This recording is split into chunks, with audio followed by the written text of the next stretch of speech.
Welcome, fans, to a very special live edition of the Cheap Heat Productions Pro Wrestling Podcast. We are here doing a year-end wrap-up and Cheap Heat Christmas party with very special guests, frequent guest on the channel, keen insights into the business, Mr. J.R. Ryder. My name is Jack Kilby, Gentleman Jack Kilby, Executive Vice President of Great North Wrestling. And we are joined, as always, by the guiding light, the founder, the man who is known as Mr. Cheap Heat himself, tireless public servant, so many accolades. I could go on and on and on. Mr. Morris Shortle. Morris, how are you tonight, sir? Thank you for that great introduction again, Jack. Pleased to be here, and it's Christmas time. So happy Christmas to everyone. Cheers. I have nothing to toast with. You can go run and get something there if you want. It's okay.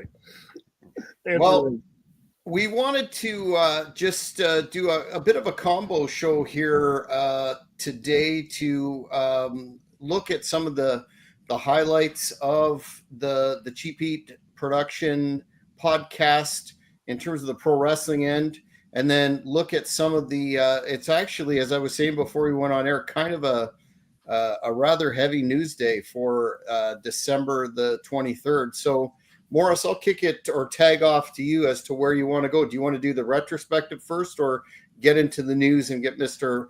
Ryder's insight? Yeah, we'll get into the news and then we'll have a look at the rest of the stuff near the end, maybe. Makes sense. The first major topic is the former Ring of Honor owner Kerry Silkin made some comments about Ric Flair, that he's asking him to pay back the $41,000 US that he paid numerous years ago for a number of appearances. 2009, Jack, just wow. That's how long ago this was. Well, times are tough in the States with Bidenomics, as we know. And he put a post out there actually saying, please pay me back the $41K you owe me for failing to appear in 4 signings. And he goes on to say that basically, he was a wrestling hero of his and turned out to be the lowest scumbag that he's ever dealt with, including all the legends that he did deal with that were very upfront. And everybody was a pleasure except Ric Flair. So I know Ric Flair's financial crises have been out there quite a bit, and probably alimony, right? But this is not an old story, a new story, but it's definitely got a twist on it. I have met Ric Flair many times, and there is always one version of Ric Flair. He's always in an Armani suit. He's always drinking. I've never seen him drink a glass of water in my life. He spends $30,000 at the bar. How he pays for it, I don't know. I think Vince had bailed him out many, many times. I think he's probably going to write off the $40,000. I don't think he's getting it. Probably not going to happen. He can go down to Hogan's Bar and see Flair every freaking Friday night.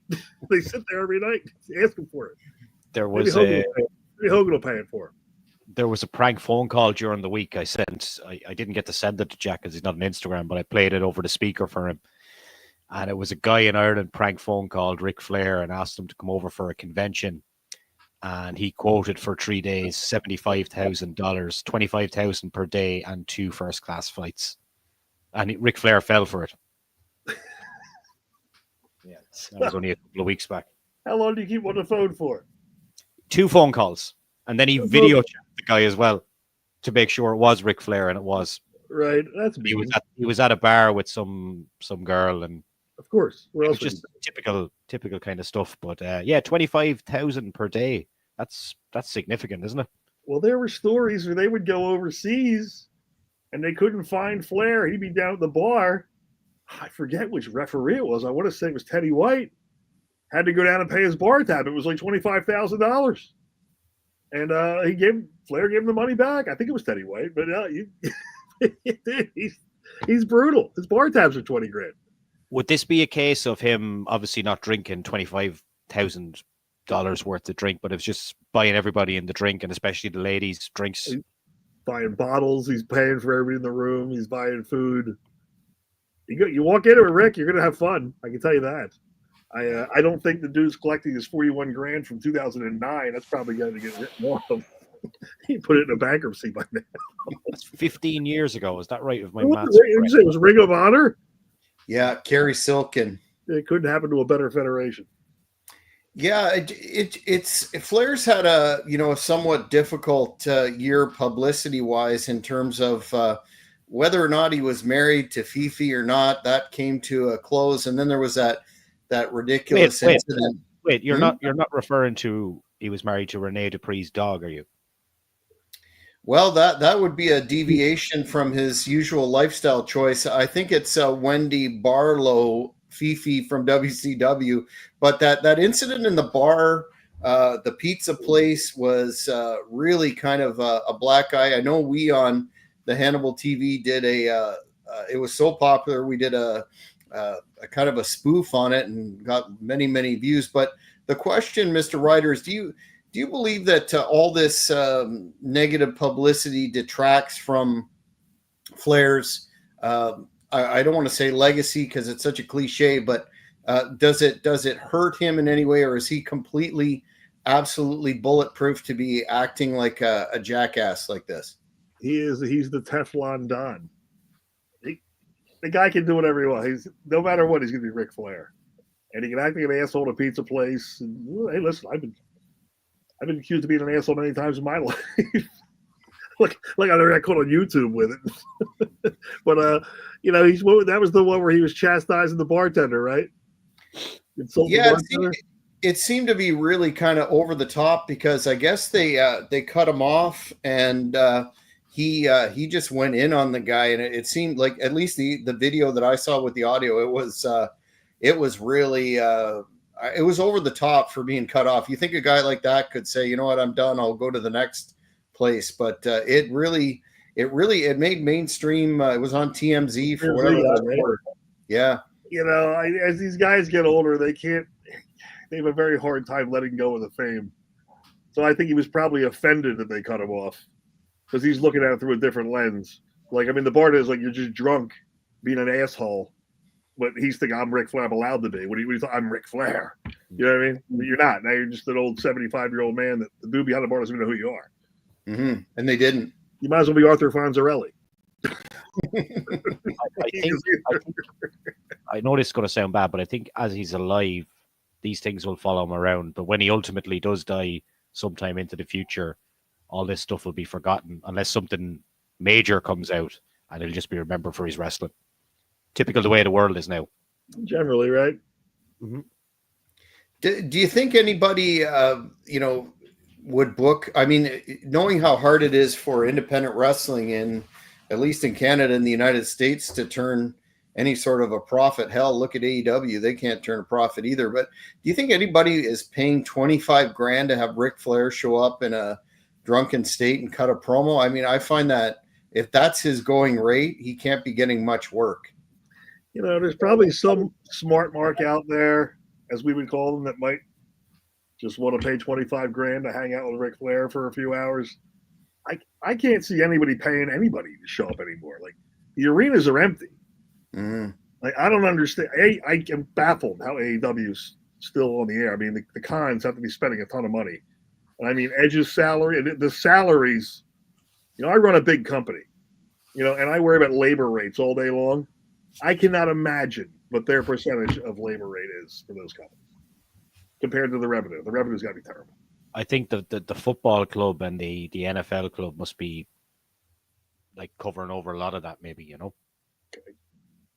I don't know. I know WWE covers their cap because they're actually filling arenas, but even they're slowing down on house shows too because no one's going. Yeah, but their pricing needs to be called out. It's absolutely outrageous. The pricing WWE, the way it's gone. Yeah, well, they're the king of the hill, right? $500 to sit in the front for a house show. I used to get tickets for front row of a house show for 60, 70 euros. That's what I used to get for getting in the ring. Is that how much it is for a seat? That's how much they pay me to get in the ring, get my ass kicked back in the day. You need to get back into it. It seems back into the Fed. I'm definitely big enough to do it compared to those little pipsqueaks they got there.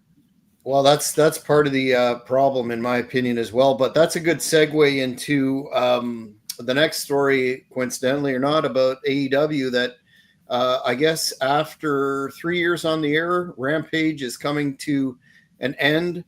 Fans that were in attendance in Sunday's Dynamite taping, Khan comes out usually to rev up the crowd or beg them to stay for the next taping. That was my experience of the three shows that I covered this year for the Hannibal TV. But he said that basically for the foreseeable future, that would be it for Rampage. And then, of course, they had that show at the Hammerstein Ballroom, which apparently did not sell out. So how you cannot sell out the Hammerstein Ballroom, I don't really understand. But apparently rumors have been around for a while that they were going to axe Rampage, especially after the new deal, and they're apparently looking at some kind of other show to follow. But putting that all into the blender, do you think that's a good thing or a bad thing? And I'll start with you, Mr. Ryder. You know, let me tell you something. If I put on a show, I could sell out the Hammerstein Ballroom right now with the guys from Jersey. Tommy Fierro could sell out the Hammerstein Ballroom. No doubt in my mind. How they didn't do that is baffling to me. You can't put on Will Ospreay and Ricochet's 5-star matches every single day and expect people to want to watch this. They're the worst matches in the world, and they think they're great. Will Ospreay's 5'4". Well, the Ricochet's much bigger, right? And you got these two guys. These are the guys. People aren't paying to see these people. You know, they paid to see Andre the Giant. Yes. You paid to see Hulk Hogan. You paid to see The Rock, Stone Cold Steve Austin. You paid to see Triple H. They don't pay to see, midgets come out there that are smaller than the referee. Right? Yes. Or those social media, quote unquote, stars that I talk about Go Away Heat, those Costco guys, the guy that was a wrestler who then he's the biggest draw they have. And the kid and then Jericho got involved with them, and I just thought, oh my, what a mess. I gotta tell you, 2003-ish, I think, Chris Daniels and I got sent down to OVW, and Big AJ was there, and a nicer guy you're never gonna meet. He was a great guy, respectful guy, well loved. I think he stayed and actually paid to go to school at OVW. I think he stayed for a long time down there. And he's actually not bad. I think he probably had the best match of the whole card. You gotta say, and he got eyes on it, and any eyes on it means good business, right? But people aren't going to pay for it. Yeah, I guess it's just the phenomenon. And I know, Morris, you being a media person and much more in the key demo than either of us. I think it's kind of a double-edged sword because these guys are known. They have how many ever views on TikTok, blah, blah, blah. But then a majority of the audience, notwithstanding the gentleman's skill or lack thereof or what kind of a person he is, they're going to be turned off by seeing, this obvious gimmick. And then to have Jericho interacting with them, it was just very interesting that the little fat kid there, I can't remember his name, assaulted Jericho, and it was silent. Did you see any of that stuff? I didn't see any of that, but I'm just thinking about Chris Jericho, and everyone always says, and I like Chris Jericho. I always said he's been revolutionary, and even when he first went to AEW, that was the start of something new. But I feel that the longer that Chris Jericho is in there with the legacy he has and the way that company is going, this could actually damage his reputation as well. I know a lot of people give out about Jericho saying he's out of shape, he's this, that, whatever. But the biggest problem is, and you can just rewind it, seeing as we're doing a yearly thing here, to what happened with CM Punk and the footage and all that stuff that we've covered before. That's when this really started to snowball into a downward spiral. I think anything with Jericho has always been great. He's one of my he's on my Mount Rushmore. Yeah. He's one of the greatest to ever do it. He's one of the best on the mic. I didn't think the segment was bad, and honestly, the kid got to live out his dream and do a segment with Jericho. I think it's all right. Hey, maybe it wasn't the greatest TV in the world, but good for that kid. And there's other millions of little kids around the world that want to do the same thing. So whether you like them, love them, or hate them, hey, good for that kid. And What's didn't that, Big Justice, right? Jericho done a Is that really his good name? thing. I think it was AJ and Big Justice, right? Okay, gotcha. His son's name, yeah. So good for him. Gotcha. You know, and listen, maybe it turns into something big for him. They've got 3 million followers on TikTok already. I think they'll be okay. They're the biggest TikTok influencer in the world right now. Mm-hmm. So he's doing something right. Good for him.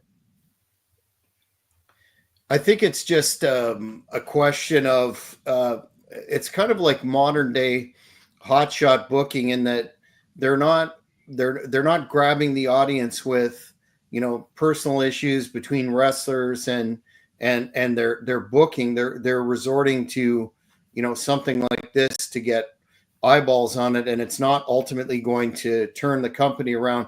What are your thoughts on that issue, as well as where do you see this company going in the year 2025? I'd say on a positive. Sorry, I'll ask your opinion. Positive or negative, moving from the large cavernous venues to more compact venues. It looks better on TV. Is that good for the company? Bad for the company? Indifferent?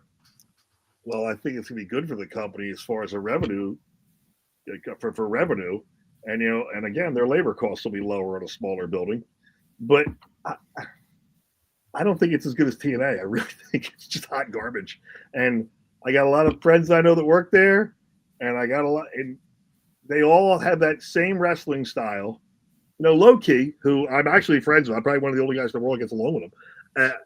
Low-Key, he wouldn't go there for their nonsense. It's a bunch of guys. Originally, they had a dude in a dress pretending he was a woman's champion, and they're beating up women, and they're just doing. No, I don't see that. I don't see that promotion lasting past 2025 in the capacity that it is. It's going to fall and die just like TNA did. It'll be a smaller regional promotion.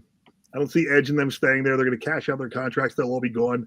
Jericho will be back in WWE at some point for the Hall of Fame, which he says he doesn't care about, but we all know that he does because he's Chris Jericho, and and all his friends are there. Jericho, Bubba Ray Dudley, they're all buddies. Jericho's not going to stay away, so he's going to come back. And I would imagine Edge will come back for one more run of some sort. I would think Christian, if he's welcome back, which I think he probably is, I would think he would come back for Hall of Fame. And I guess the guys, the Chris Daniels of the world, whose egos are bigger than their ability. Slight shot at Daniels for big timing me a couple months ago. But they'll just go off and play with comic books or whatever it is that they do. I'll be at the elbow room. Well, I will say this, probably the match that I enjoyed the most this entire year, and we're going to get to Sports Illustrated's year-end awards, if you will, in a minute, but was I got Jericho on the brain, was Christian versus Edge in Toronto in that epic Falls Count Anywhere match. I thoroughly enjoyed that at Old School all over it. And I think those two guys, about 50, they can still go. They're in great shape. There's a run in WWE for them again once they finish up here. But Morris, what's your outlook for AEW in 2025? Yeah, I kind of agree with what you're saying there. I don't think the money long term is going to be a problem because there's a lot of money there. But as you say, if they're condensing arenas, then it's going to be to their benefit, But in terms of the products, I think we talked about this many times. There's no character development there at all. All the guys kind of look the same and do the same thing. I think they should focus more on storylines and building characters. I know a lot of guys in WWE even now look the same, but just the production value and everything with WWE kind of sets it apart. But if AEW were to go back more kind of old school, I think it could be to their benefit, I don't know. Well, old school is always great. It draws and it works. Jim Cornette. If Jim Cornette got involved with AEW and he was in control of the booking, he'd fire 90% of the cast, but would get much better. It would increase exponentially. When I was up working for the Fed, they were in a booking meeting all day, rewriting the show over and over and over and over until they thought it was perfect. I don't even know if they write the show. It's like they get to the arena at AEW and they just, hey, let's try this and let's try that tonight. Oh, you're going to wrestle him. It's like an independent show of just who can do the most high spots, and then let's throw Darby Allin off of a roof till eventually he dies. There's no pop ever. Very rare if they get a pop.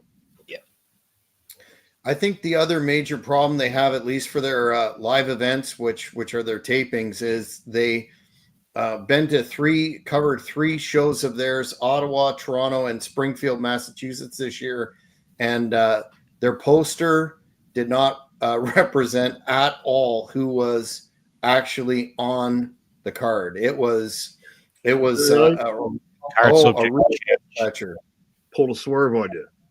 They swerved. Well, this seems to be a chronic problem. Like, Jericho was heavily advertised in the Canadian market, as would make sense, not at one of those shows. So I think the general theme there, as you pointed out, is one of chaos and disorganization until Mr. Khan gives it up and allows some other people to run the show. Then, I think it's going to be more of the same till the money comes out. And didn't Cornette turn Tony Khan down like early on, or so the mythology has it? He may have. I don't know the answer. Cornette's been mad at me for 20 years because we had a disagreement on Twitter about a gun law. Other than that, he was my buddy for 20 years. He was mad about that. Maybe he still is. I hope he's not. If you are, Jim, I love you, buddy. But he's gone very political though, and not in a good way. Yeah, he went far lefty, right? Like, I don't know why. I mean, he threatened to shoot Brock Lesnar, and then all of a sudden he's anti-gun. I mean, come on. I don't get it. But if Cornette was put in charge of the writing for that show, he could probably turn it around in some capacity. You'll never get that thing off the ground. And I got to tell you, Tony Khan's father is not going to pay for it forever. You know, billionaires don't waste money on pet projects for long. The shine wears off, and he's not making money, so he's going to get rid of it. He's got enough trouble. He's got enough trouble with the Jacksonville Jaguars. You think he's going to pay for the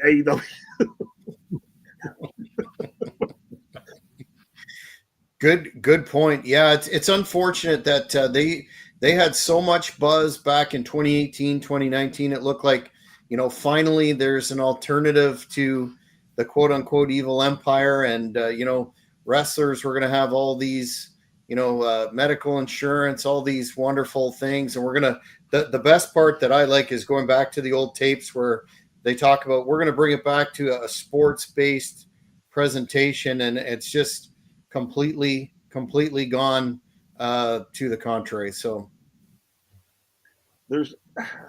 I don't know if they don't have a developmental really. I mean, I don't know if OBW is helping them at all. I had heard rumors they were. Al Snow should be up there teaching these guys how to work. 3,000 high spots in every single match. How much does she? And the girls, atrocious. Like, they're bad, like really bad. They shouldn't even be in a ring. And then my understanding is these young ladies are getting booked on independent shows, and they walk in like they're the king of the hill, the greatest of all time, just divas. And man, they're in for a rude awakening if they ever go to WWE. They'll get fired a week. It's bad. I mean, really bad. And that's a real head scratcher when you've got somebody like Serena Deeb there. What are they doing with her? She should be running them through their paces, in my opinion. Yeah, and they're not. They're just doing their thing. Go in there and Brooklyn Brawler. Never practice a move live. It's the first time I've done it. Let's do it in my match. No. Don't do it live. Do it in the back. Practice it before you actually put it into a match on a live show. It's like Mercedes Moné, the needle mover. The highest paid woman in wrestling. Yes. Whatever the heck she does, the boss. Well, she's got to be admired for getting a deal like that. I don't fault anybody for getting paid. But you got to be very careful. When you're getting paid, that you have to actually perform at that level. Right? So be worth the money. Aaron Rodgers, right? Went to the Jets. How did he do? I think it's not going to make a difference unless they sign somebody huge like I don't know, a free agent that would come to mind. Well, we might as well segue into this story. I was going to go to the Impact one, but there are reports out there talking about a huge free agent. If Brock Lesnar were to sign with AEW, that might make some noise. he'd probably massacre someone there eventually. But according to Sportskeeda, which regularly pick up content from this show, WWE and Lesnar have not spoken in a long time about coming back, and there's no timetable for that. I guess he's going to sit up in Saskatchewan with his billions and chill. There was a picture that came out recently of him in Saskatoon with Sable, who, my goodness, very attractive lady now, but did not look anything like she did in her heyday. So I guess for now, they're saying in the foreseeable future, not in the cards. I don't believe for 1 second that he's even out of contract. I would have Endeavor, UFC, WWE, Brock Lesnar. No, they're going to hold on to him, even if it is under the radar. Yeah, there's zero chance of AEW getting Lesnar. And you're coming up the Royal Rumble season. I would expect to see Brock Lesnar either at the Rumble or at WrestleMania. He's not going away. Dana White's his friend, right? Dana White now essentially owns WWE. They're buddies. Brock Lesnar wants to do both sides. Brock Lesnar's still bitter about his title reign ending in UFC because he had diverticulitis. And I got to tell you, I don't see a heavyweight that can beat him right now. So he might walk back in there. How old is Brock? 45? 44? 47, I think. No? 47? I ain't fighting the guy. I'll fight pretty much anything. He's the last one I want to fight. A healthy Lesnar is a dangerous man. They could desperately, both UFC and WWE could definitely use his star power. I when I first saw this, I thought maybe this is a misinformation. And then when he comes out, as you say, in the Royal Rumble, the crowd goes banana. Mm-hmm. Well, WrestleMania this year should be interesting with UFC heavily involved. So maybe they have a UFC heavyweight fight there. I mean, who knows? What better draw would it be to see Brock Lesnar win that at WrestleMania? Mm. Yeah. And they don't have a wrestler in the UFC heavyweight division right now. No. They're all strikers. Yeah. You can be a bad wrestler. You're going to win. So yes. if Dana will make the deal to bring him in there, and Brock will do it because he's still bitter about it. And keep this in mind. He held that title for 2 years while he had diverticulitis and defended it. He might never have given that belt up if he didn't get sick. That's an interesting supposition. They've been talking about that for years, but when they were talking about having a UFC match within the context of WrestleMania, but when they were separate entities, apparently Dana White was not overly into it because he thought that it would give the optics anyway of UFC being predetermined as well, which is, if you know anything about mixed martial arts, there's been lots of predetermination in MMA. So that would definitely be the headliner there, and I think they're going to desperately need a bona fide main event this year. Yeah, well, I don't know what you're going to have for WrestleMania. You have 2 nights to fill. Imagine Lesnar coming back winning the UFC title on night 1. Be huge. And then he go after Roman on night 2. I think the whole Cody thing, though, we're probably going to touch on that. That's kind of died a death now, as I predicted when it happened. You know, they've just ran out of things for Cody to do, and now he was stretchered out after Saturday night's main event, after Kevin Owens attacked him, and the people are cheering. Well, once his story was over, his story's over, right? I mean, you know, he got the title, but they kept the bloodline thing going. Like, now there's how many Samoans are in WWE now? Oh, too many. Well, they just signed Lance. Yeah. Lance and just got signed. I wrestled him when he was 5. Legit. You go on YouTube. I wrestled him when he was 5 years old. That's how long I've known these people. So he just got signed. You're gonna have a whole show of The Rock and his entire family.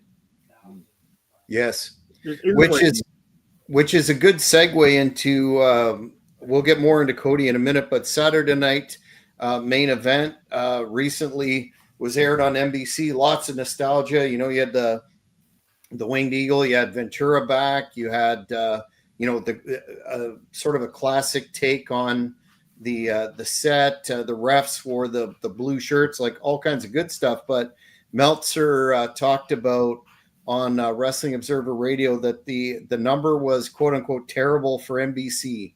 It did have tough competition, but with all the promotion around it, the number really surprised them.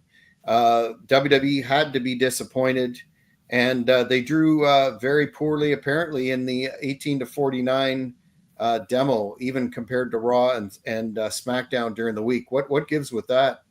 Do you know what the problem is with that is 18-49 demo Saturday night. They're out with their girls. They're out having pints. They're out enjoying their life. Saturday night, I think, is a bad night for wrestling. That's my opinion. Well, I actually was going to touch that. You're right. I agree with you on that one. And it's a different era. When Saturday Night's Main Event came out, it was in the 80s. There was nothing to do. There was only 3 channels. Now you got Netflix movies. You got a billion different things to watch. They're not going to pick that. And especially the main event. Listen, I think the world of Kevin Owens. I think he can work. He can talk. He's not the greatest physique, but he's worked around. He's a great athlete. But he's not going to draw money for that thing at night. Even he couldn't save that. Him and Stone Cold might have been able to pull in some viewers. But Cody's just vanilla at this point, and he's got to turn heel.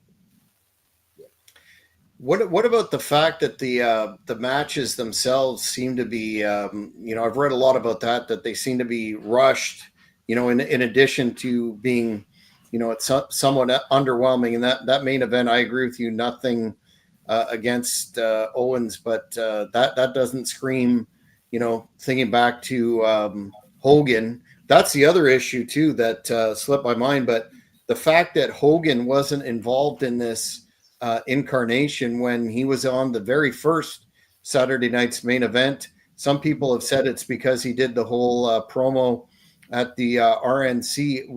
Do you think that was a mistake? That he did the promo at the RNC or not having?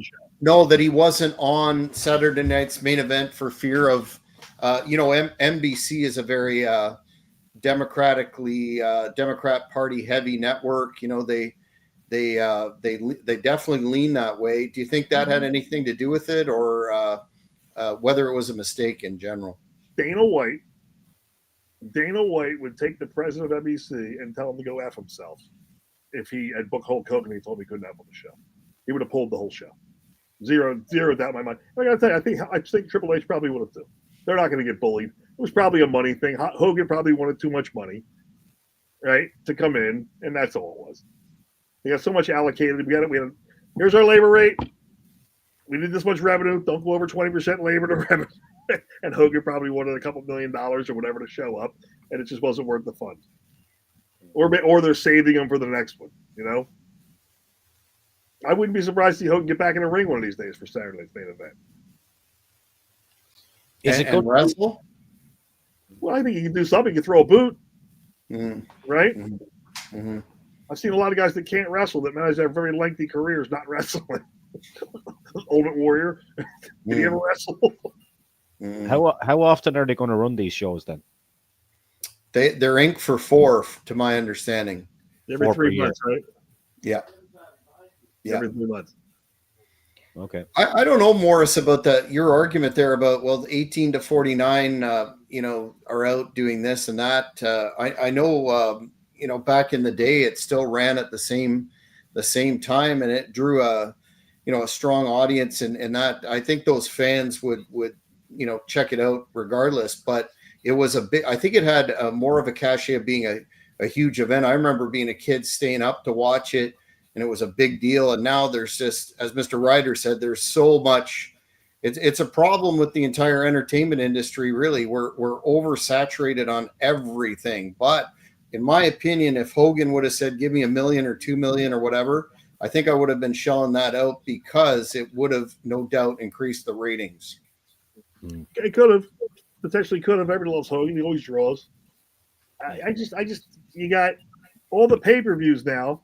Essentially, they're free. They're all on Peacock. Back in the day, you had to pay $49, $50 to watch one. There's only 4 of them a year, and they were special. Well, they're not special anymore because now they got one every month. Yeah. So why would Saturday Night's Main Event be special anymore? And they're all going to be on Netflix now in a couple of weeks' time. Which will be an interesting transition. Let's see what they do with that. Apparently, a lot of the legacy library isn't going to follow, which is disappointing. And even in terms of when it went from the network, and we've had the network up here following the Peacock transition, and their library is extensive. Peacock wasn't as extensive, and then apparently Netflix, it's going to be even less. So hold on to your physical media. I still have thousands of DVDs and VHS tapes. Do you really? Yep. Yeah, I never got rid of it because I often thought that, streaming is wonderful and it's at your fingertips and it's an alien concept to the younger generation, but you're not always going to have access to that. And here, I mean, YouTube is a wonderful repository, but stuff goes up and down off YouTube all the time too. Yeah. Yeah. You must have some wrestling tapes. No? You talking to me? Yeah. I got to tell you, I don't have one DVD or one tape anymore. Wow. Not one. I moved down to Florida. I'm a minimalist, man. I don't keep much. I got a little pad down there with not much in it. I got my house up here with not much in it. It's just my basement. I might have a few old DVDs of NWA and ISPW, but everything's on YouTube. So I just jump on there if I want to watch something. And they're releasing, you might want to keep an eye on this because they're releasing a lot of dark matches now. And you never know, you might feature in one of them at some point. There are a lot of them. I was in almost all of them. Yeah, but they are releasing them now. I was in 3 dark matches. I'd go to ring, come back out. Yeah, they're releasing a lot of them on YouTube now, so it's worth keeping an eye on. Well, the one I want to see? I still want to see the match with me and Nathan Jones. I've never seen it. Oh, I don't think they'll put that one up. It was his best match he's ever had. Yeah, really I'd like to see it, but I think they kind of got egg on their face with him really in the end, didn't they? I missed it because I got knocked out in the middle. I was asleep for him. Oh wow, yeah, I remember you talking about that. Maybe the new WWE YouTube channel. I think it's called WWE The Vault or something like. So far it's kicking ass. I mean, there's territorial stuff on there. There's JCP, NWA, AWA. It's really quite impressive. Hopefully they maintain that and load that up. Mm-hmm. Good. I like the old AWA stuff. Mm-hmm. It's very good stuff. Very good psychology. Yes, indeed. The speaking of Cody Rhodes, might as well transition to the Sports Illustrated Wrestling Year-End Awards. Just go through them and get each of your comments. If you have nothing, that's cool too. But guess who the Men's Wrestler of the Year was? I'm going to say it's probably Cody Rhodes. Yes, sir. Next. Gunther. Yes. Gunther is the Men's Wrestler of the Year. Yes. I have not seen a talent better than Gunther in a long time. He's getting a little chunky right now, as I've noticed in a few episodes. Seems he's going back to being Walter. He should probably get his diet back in, but man, he's good. Are they changing him back to Walter? Are they changing his name? I don't know. No, I don't think so. He's just getting heavy. Yeah, we seen him over here. He wrestled in Ireland for years and years, and that was his physique, but he was still like equally a monster, you know. He's the guy. He should have the real belt. He shouldn't have the He will. The other title. Personally, I thought he looked better when he was chunkier. I'm tired of all these muscle and fitness types. I thought the product was more interesting when you had bad, big ugly heels that weren't they didn't spend all day watching their diet and tanning and all that sort of stuff. But I guess it's a cosmetic business now more than ever. So that era is gone. Well, it's not all the way gone. There's nobody big signing up for it anymore. Well, all my friends that own wrestling schools, they have a tough time getting students. The guys that come in are all 5'7", and they don't work out. The ECWA just ran the show down there in Delaware. They brought all the old guys back, but all the new kids, they're all little tiny guys. They don't work out. You don't have any big ugly heels or monsters. Where's Sid Vicious? There's no one out there like Sid Vicious in the entire globe. There's not one 6'7" guy that wants to make $6 million a year. I find that hard to believe. Where's King Kong Bundy, Jerry Blackwell, those attractions, those type of deals? Yeah, they're just not out there. Bundy, what a funny guy. I love Bundy. God, he was a great guy. But you don't find guys like that. He had his eyebrows shaved. He would have done anything. And one of the funniest guys you've ever met in your life, if you ever had the pleasure to talk to Bundy. But No, you're right, but it's all little guys now. It's all been. What would you say? It's been overwhelmed with midgets. Yeah, and I think that that reflects in although WWE is making scads of money, you certainly can't say that on a creative level or any of the other organizations that this I want to say ROH style of wrestler like the Genericos and the Steens and the whoever, the small guys, the lucha influence, what have you. I don't think that's producing some of the best stuff in ring. Do you blame Ring of Honor for that super indie trend? I would not blame them. I mean, that's kind of where it started, right? Ring of Honor, where it was you had Low Key and American Dragon there, who I've wrestled both of them dozens of times, had great matches with both of them. And people say bad things about Low Key. I have never one time ever had an issue with Low Key. Never fought about a spot. He's never wanted to change a finish. Like, he was just there to do business. I don't know why anybody ever had heat in Low Key. I think he's the greatest, one of the best guys in the business, and a tough son of a bitch. Not a bigger guy, but I'll tell you what. If I'm in a bar fight, I would like to have Low Key have my back there. Daniels, another great guy, Brian Daniels, and I think guys tried to emulate them so much to this day because they're not big and they can't get in the ring and do what I did, which was nothing, right? Hulk Hogan, he did that, made millions of dollars. So they think that by doing all these backflips and all this stuff, it's going to get them over. It doesn't get them over. It just gets them hurt. They don't learn how to work. They just learn how to be gymnasts. There's no psychology. Yeah. Blame the Young Bucks, too, for that recent phenomenon as well. I couldn't agree more. Moving on to Women's Wrestler of the Year, Toni Storm. You guys familiar with her work? I would agree with that. Yeah, she robbed Mercedes Moné, but anyway, we'll go on to the next one. I was just with her, actually, at the premiere of the new wrestling movie that's coming out about, oh God, text the name of it. At the Fort Lauderdale Film Festival. I was just with her and a bunch of the other TNA girls were there, as were AEW girls, because they're all in the movie. Mm-hmm. That's a great movie coming. I forget the name of the thing, but it was a very, very good movie. The breakout star of the year, probably a solid choice. One of the rare monster types and a legitimate bad man, Jacob Fatu. How big is Jacob Fatu? He's 330, but I think he's 6'2", 3, 4, like not giant level, but he's well over 6 feet. Very talented guy. Certainly got a different look. And he's one of the Samoans, so I know he's a nice guy, and I know he's respectful of the business. He's got a bright future ahead of him. I mean, the dude can do a hell of a moonsault, right? Moves like a cat for a guy that size. He deserves it. I hope he does very well.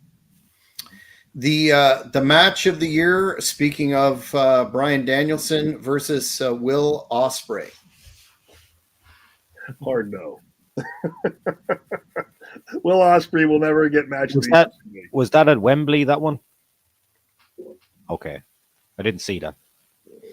I only saw clips. What would you put up? My match of the year was Edge versus Christian in that Falls Count anywhere in Toronto. What would yours be? I got to give you the main event at WrestleMania last year was the match of the year. That was the best. That was the best last 10 minutes of a match I've ever seen in my life. That was the only thing missing was Stone Cold, and I'm sure he'll be there this year. Yeah, he wanted too much money. Triple H said, or something. Just pay him, right? Like it's Stone Cold. You know how many shirts they would have sold to make up for it? Did he directly say that? Did he directly say that? Because I remember being at WrestleMania a few years ago in Dallas, and not only did he wrestle Kevin Owens, he appeared the second night as well. Surely it couldn't have been more money than that. Maybe it was. Who knows? The story came out that they were in negotiations. They were trying to put it together, and then they couldn't over money, and that's how the Undertaker was brought in, cajoled. Apparently, he took some convincing too, but he did it. Right. We said he didn't know about it until halfway through the show that he was actually doing it. Right, and then he ran down. That's why he was. That's why he wasn't in his outfit. Had a trench coat and a hat on, but that was the match of the year, hands down. These 5-star match. Who's the one that makes it a 5-star match anyway? Well, who's rating?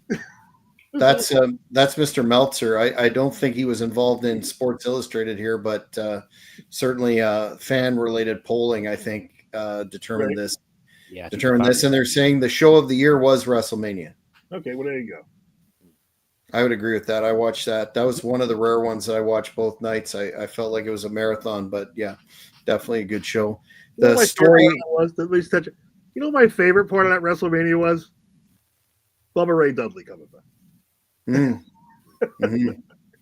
I was with Bubba Ray like a few days before at the Elbow Room in Fort Lauderdale, and he never said a word. He kayfabed the whole thing. And as soon as he left the ring, I was texting him, "Awesome job, buddy." He texted me back how happy he was. Yeah. I'm hoping. Sorry, go ahead. No, you go ahead. I'm hoping for a really good Royal Rumble this year because it's been a long time since we had a memorable Royal Rumble. You should. I mean, is the talent all there? There was no surprises, I think I remember correctly last year, Jack. Wasn't there? Zero surprise entrants. No one from the past, like they used to do in Rumbles. Was that not the one where Booker T was on commentary and he went in and went out? Oh, well, I don't count Booker T after what he said on this podcast or about this podcast and about our esteemed guest, Ahmed Johnson. True. We won't put that over. Storyline of the year, the Bloodlines. Go back to that. I want to hear more of this. Go ahead. Storyline of the year. Oh, well, this can tie in when we're talking about the end of year. We'll fill you in on all that. Yeah, I love Ahmed Johnson stories. They're my favorite. That was definitely interesting, to say the least. Everybody agree on the Bloodline being the storyline of the year? Yeah. Definitely the story of the year. I got to give Toni Storm credit. I loved everything she did. Watching her too, she's phenomenal. Mm-hmm. That timeless angle was great. Yeah, it was the best heel turn I've ever seen a woman do when they turned the other girl.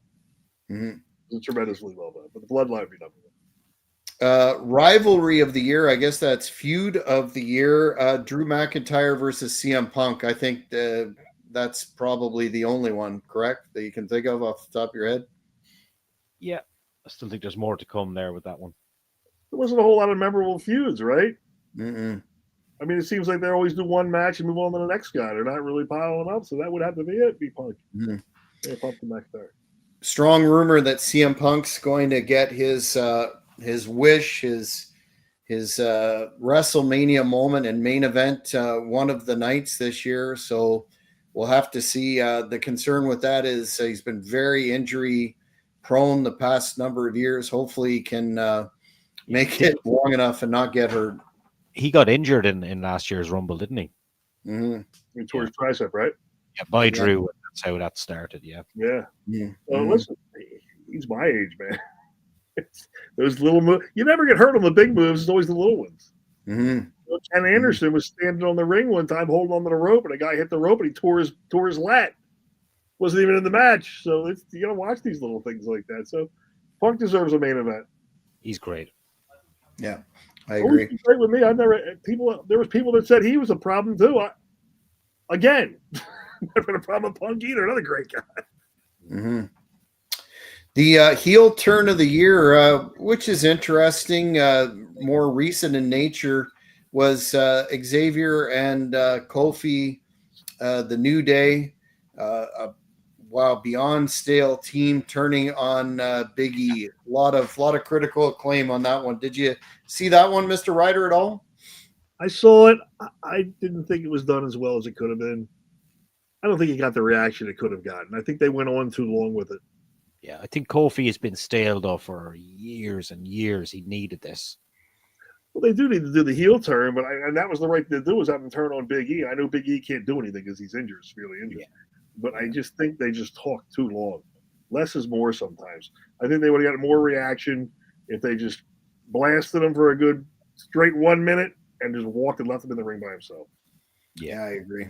Yeah. Those 20, 30-minute deals are getting beyond. That's why I stopped watching Raw in the first place. Every week opening up with a 20-minute Shakespearean soliloquy.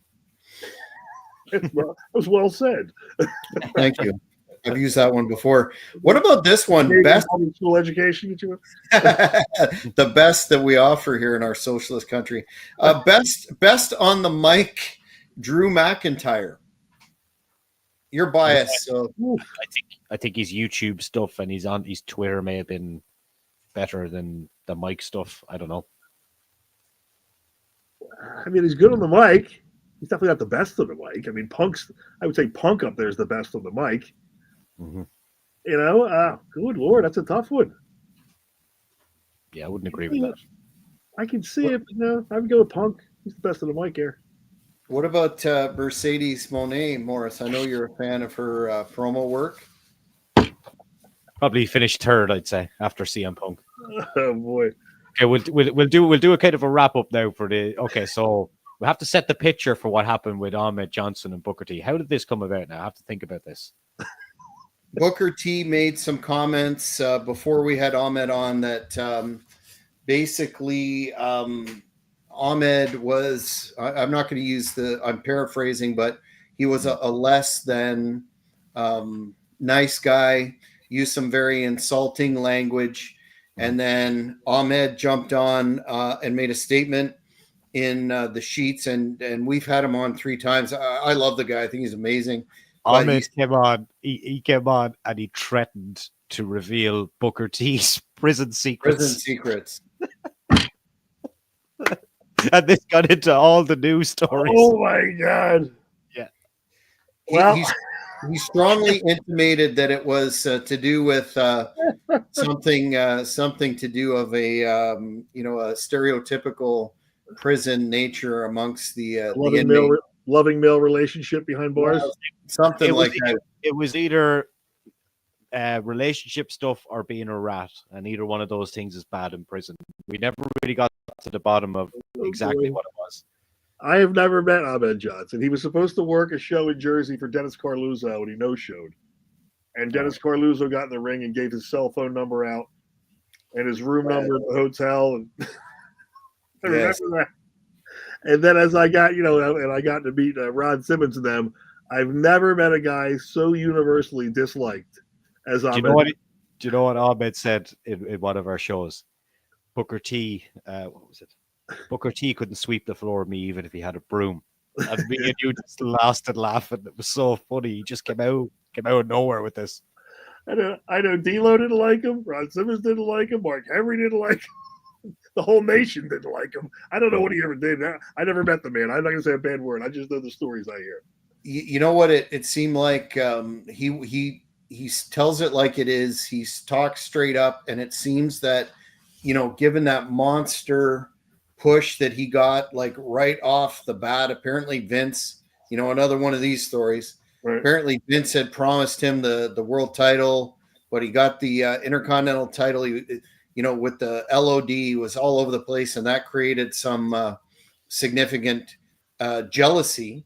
Mm-hmm. But he went on to say that Booker T sabotaged him in WCW, and then we had him on, and he was talking not only about the prison stories, but also responding to some of the things that Mark Henry said about him. But it culminated in this tremendous interview where he laid the gauntlet down and he said, I'm challenging you you pick the time, you pick the place, we'll meet and we'll have a physical altercation. He challenged him to a match in his dojo. That was it. And a street fight too, if that wasn't palatable. Yeah. And then we set up a guy to go in on Booker T's podcast one night. This is inside information now, to send in a super chat, because most guys will read out every super chat. And we got him to talk about it, and he threatened that he was going to sue Ahmed Johnson. He said, basically, is what he kind of said, that if he goes any further with the prison story, he'll sue him. You did. So that just to me tells me that there's something in there. It's like Vegas. What happens behind bars stays behind bars. I guess that's the theory. I've never been there myself. Been to Vegas. They call it situational in nature. Yeah, they call it gay for the stay. Is that what it is? Yeah, not that there's anything wrong with that. It's a lifestyle choice, but that's what he was intimating, I believe. But it looked like it had some legs. Booker T was very upset with Ahmed, and unfortunately, or fortunately, I guess it never developed out of there. But there was a lot of coverage of this particular story. I'd say, wouldn't you say, Morris, that was the Cheap Heat story of the year, or would you put because Tiffany Million's interview up there too? This is really going down the sewer. This whole this happened around March time, and then they were both under the same roof at WrestleCon, but I don't think anything happened. But I was really like thinking about when the two of them are going to be in the same building. You should get happened because this all happened a couple of weeks before WrestleMania as well. This might be a resurgence in Booker's career. He could use this as a new gimmick. Come back with the rainbow boots and whatnot, and Ahmed Johnson could be his heel manager. But work. Like a Gorgeous George reboot or something like George, that. Right? No, Adrian Street. Look at that reference. Yeah. Adrian Street too. Somebody could be the Miss Linda. Whatever makes money. This is going. I'm going to be the one who gets another. Booker T, I love you. You've always been cool to me. I've never said a word of that. You definitely watched our show that time. Okay. So that was Booker's a pretty tough son of a bitch. I don't know about Ahmed Johnson, but I know Booker beat the piss out of Batista backstage. I think Ahmed he looks like he's in much better shape again. He said, I was out of shape in WCW. I've been training. It would be an interesting encounter, but definitely one for the annals of Cheap Heat history. 5 years old. I think he was almost 70 years old. Ahmed Johnson, isn't he? Gotta be 60, 61 too. Is that all he is? I thought he'd be in his late 60s by now. Okay, all right. Should be in the Hall of Fame as well, actually, because of his historic achievement of being the first Black Intercontinental Champion. Yeah, well, he should, but probably won't be. Yeah, don't see that happen. I think him and China will be just a whisper through the Hall of Fame. Off to the side. What would you consider another highlight or low light, Morris? Of I know what my low light is. I'll save that for a minute. But what would you consider your highlight? My highlight was definitely the Ahmed stuff. My low light, I'd have to think about that. I suppose sometimes when people just don't show up, that's a low light, isn't it? Yes. We were sitting here many times waiting for people, and they just don't show up. You'll have to come back to me on that. I'm going to think. I'll just say a positive story was, as you know, Mario Mancini up until recently was, really regained some prominence in the industry and the podcast circuit through this very show, and he wrestled what is purportedly going to be his supposed last match. He came out victorious in a 6-man encounter at my Great North Wrestling show in the end of June, and that was Paul Roma was with him, so that was definitely a highlight. That booking happened out of this show, and I guess Mario's gone on to have his own show with Mr. Roma, and he does that exclusively. But I'd like to, and I know Morris, you too, you had a lot of good moments with Mario on the show. He was definitely we actually did the Mario Mancini show for months on end. So that was a direct result, that booking and that match out of this channel. So that was great. Yeah, I'm sure we haven't seen the last of him. He was one of my enhancement division predecessors, Mario Mancini, right? Yes. Undertaker's first match. Oh, was the Undertaker's first match? Mm-hmm. Which he doesn't get credit for. Undertaker says it was Coco Beware. Really? Mario's match with Taker was recorded the day before Survivor Series, but aired the day after. On Superstars. Mm-hmm. I get that. Mario actually had a ton of first matches of talent coming in. Ted Arcidi, Demolition, Bret Hart. Undertaker. I'm forgetting a few as well. Mm-hmm. There you go. Here was a fun. This is true.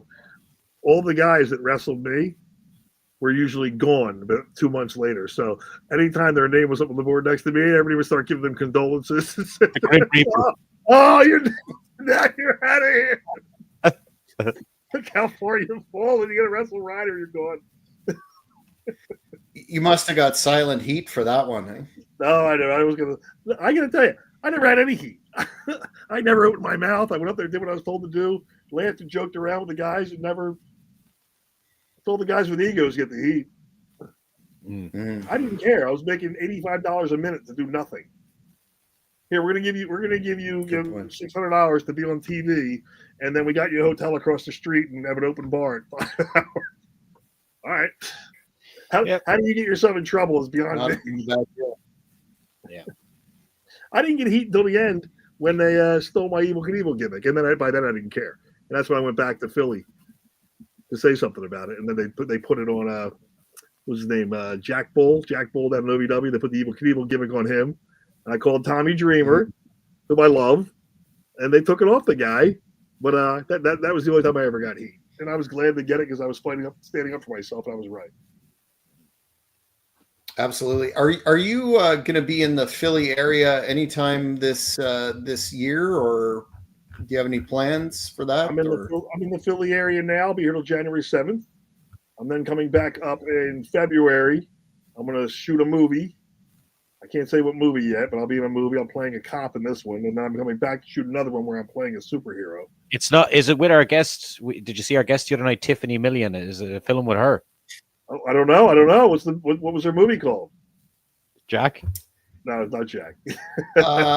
Well, Tiffany was in. She was in Gorgeous Ladies of Wrestling, right? And actually was had a successful run there as Tiffany Mellon. She was an interesting interview, and then she segued, as many do, into the adult film industry, and was in the porn business there for quite a while, and had the first her first scene was with the legendary Ron Jeremy.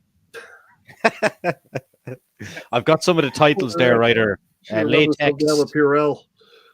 Latex, New Wave Hookers 2, Titty Bar 2, Caged Fury. Any of them ring a bell? They do not. You guys have heard of MILF Hunter? You ever heard of MILF Hunter, the original MILF Hunter, Sean Reese? Well, he's one of my best friends in the world, so you should have him on. No shit, really? Does he still do that? No, well, he'd love to, but he's old now. Yes, he made a lot of money. Let me tell you something. Yeah. He was the most recognized human being I've ever seen in my life. Forget about Stone Cold. Forget about The Rock. The most recognized person I've ever been with, hands down, was MILF Hunter. Yeah, he made a lot of money. People would go crazy for him. Have a word His for website. They would go nuts for him. They loved him. What a funny son of a gun he is. I've been friends with him since, God, 20-something years. But it's funny because I was in WWE, and he was the MILF Hunter, so we'd walk into the elbow room, and, the party starts. The two superstars of Fort Lauderdale. What's he doing now? He's living on his boat down in Florida, chilling out on the water. Yeah, he's living life. He does some podcasts here and there. We'll have to get him on. We could definitely schedule him to come on. He'll have some stories for you. He's a riot. Yeah, he's unbelievable. Well, before we get to everyone's final thoughts on the year that was 2024 in professional wrestling and otherwise, the reason I asked you if you're going to be in Philly, I've got to plug this, Morris, sorry, is I will be managing Hannibal the Death Dealer May the 3rd, 2025 in the 2300 arena for the Tri-State Wrestling Alliance One and Done show, where he will be taking on the ECW legend Super Crazy in a no gimmicks match. That's going to be a huge event. I don't know if you've heard about it, but the WrestleCon will be in the afternoon, and just the talent there is unbelievable. From the Rock and Roll Express, Tommy Rich, Doug Gilbert, Medusa making a rare appearance, The Walking Riot, Missy Hyatt will be there, Sandman, Sabu, on and on and on. So that's going to be a huge event. And I'll be getting a bucket list item. I was a huge ECW fan back in the day. I actually went from Canada to Philly to see those original shows in the bingo hall, and I never thought I'd get a chance to be managing Hannibal the Death Dealer when we take out Super Crazy for good. And that's thanks to one Chubby Dudley. So if you're in the area or you know folks that would be interested in that, it's going to be a big deal, and it is going to be one and done for those that actually, here's an interesting story. This is probably my favorite moment of 2024. This all came together because Morris and I interviewed a lot of Tri-State Eastern Championship Wrestling talent, from Tony Stetson, Johnny Hotbody, and Joel Goodhart as well. And I asked him the question, is there ever going to be a reunion, blah, blah, blah. And according to Joel and Chubby Dudley, that's how it came together. So looking forward to that big time. All right. Is Glenn Osborne going to be there for that? You got Glenn coming? Yes. All right, so Glenn was my trainer. Glenn and Chubby Dudley were the ones who trained me.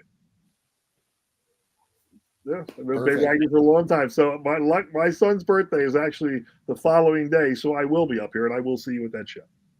Awesome. Oh, that's amazing. Excellent. That'll work out. I appreciate the invite. That'll be fun. Good group of guys. Let me tell you something. Sir. Back in the day, you weren't going to find any better talent than Jersey, Delaware, and PA. You know what you need to do, Jack? You need to track down Nathan Jones for this guy. For that show. Get it going. Round 2. We'll knock him out. I think he's a successful business guy in Australia, last I heard, or something along those lines. In the movies, no. He's a movie guy, isn't he still? He was in a lot of movies. I mean, I'm sure he's got another business too now. I mean, a lot of money. I gotta tell you, another guy that I liked, but I got along great. Was it you that told us the story that he got on the plane and just never came back again? Oh yeah, that was it. Yeah. When my music hits and I don't walk out, they know I don't work here anymore. Yeah. He was on the plane. That's amazing. He was on the plane next to Paul Heyman, just staring at him. Just Paul Heyman. Paul Heyman telling the story is the best. Paul Heyman was just looking at him. Jesus. That's amazing. Kurt Hennig and Brock Lesnar tried to knock the door off the plane, and they got to land 8 times. They're popping Big Show's mattress. Like, just Nathan Jones wasn't going to talk. He was in prison for 10 years too, right? Another one. Yeah. Was he there with Booker T? Is that?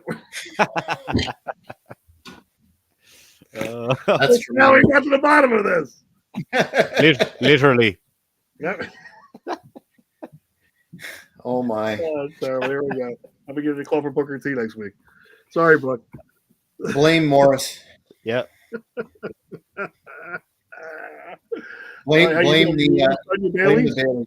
the Baileys. Yeah. Well, that'll be great. We'll definitely catch you there, and hopefully do an in-person discussion. The WrestleCon starts approximately 12:30, and then the show is at 7. So that'll be great. I'm thinking that'll be the independent card of the year. It'll be streamed, and they're doing a documentary, much like Hardcore Homecoming and Barbed Wire City on TWA. Long overdue. Credit for that organization that really popularized the current Philly style, and I think a lot of it started here with Cheap Heat. So just going to be a great time. But to wrap things up, gentlemen, what are your final thoughts on the year 2024? Go first, whoever. On the entire year? Joe Joe Biden is going under the trash heap of history, thank God. Trump is back. Yeah. The Canadian Prime Minister is getting ready to resign any day now, so we're getting rid of that scumbag. And 25 is going to be a great year for everything, including wrestling. I think with Netflix, the Netflix thing was going to open a lot of opportunities and a lot of TV time for some new talent. I just hope that and luckily now they have expanded out. Now they're giving away like developmental independent contracts, right? Yes. So they're not all going to wrestle exactly the same, which is a good thing for the business. Agreed. Right? Everybody wrestling exactly the same, trained the same way. It gets boring. It just gets done right. It's a snore fest, man. Like NXT, you're just like, they can't cut promos. It's bad. It's bad. Triple H's vision was correct, but it got stale. So it's good now. They got different wrestling schools involved, different styles. You don't know who's going to work well together. I mean, I got in the ring with guys that you wouldn't think we'd do great together. Amazing. I got in the ring with guys like the Dups and had the worst match in the world. So different styles build best matches. So I'm glad it'll be a good year next year. Yeah, 2025, I'm looking forward to hopefully a good Royal Rumble match. I'm looking forward to seeing The Rock back in WWE, hopefully again. And I'm looking forward to hopefully the beginning of the end of wokeism as well, which would be nice to see. That's my hopes for 2025. Cheers to that. Well, my hope for you is that you start to get regular sleep. That public service, it just never ends for you, correct? Yeah, it's pretty tough going, but since I broke my hand, I've got a bit more free time, so it's not all bad. That's a Bob Orton Jr. thing. That's a work. Is he going to take it off and hit somebody with the cast and put it back on? Is that a boxing fracture from punching a lefty, or is that a? No, I just had a bit of a slip going to the train station one morning, and I just broke the bone between the thumb and the wrist. Whenever was your bottle of Bailey's okay? It was too early in the morning, but it was more than okay the night before. In Ireland. Yeah, it was too early in Ireland. I only went to bed at 4 a.m., so you need a break between 4 and 9 a.m. Okay, I got you. I'm a fellow Irishman myself. I understand. You got to get 2 hours of sleep before you start again. Yeah. Mr. Ryder, do you have any projects, initiatives, businesses that you'd like to plug, and where can all the fans keep up with you? Wow, well, they can get me on TikTok at Ryder the Big Bad Wolf. They can see me on your lovely podcast every couple of months. Right now, I own a plumbing company down in Florida called Mainline Plumbing, Heating, Electric, and AC. We're a big outfit. We're hiring. I hire a lot of former wrestlers to come be sales guys. So if you're in the area down there in Fort Lauderdale and your life sucks and you need to make a lot of money, reach out to me. Get me on TikTok. You'll find me. I'll bring you in, train you up, and you can make a killing. That's what I do. Awesome. That's excellent.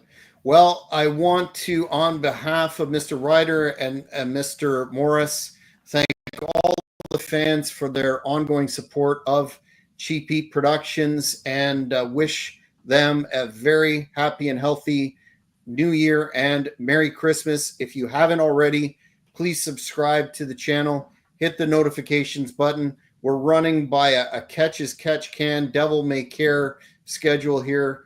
Thanks to Morris's very packed schedule, but we will be bringing you more content, and you don't want to miss it, so hit those notifications. Take care, everybody. Thank you very much for watching this video. Please subscribe to the channel if at all possible. It would really help me out.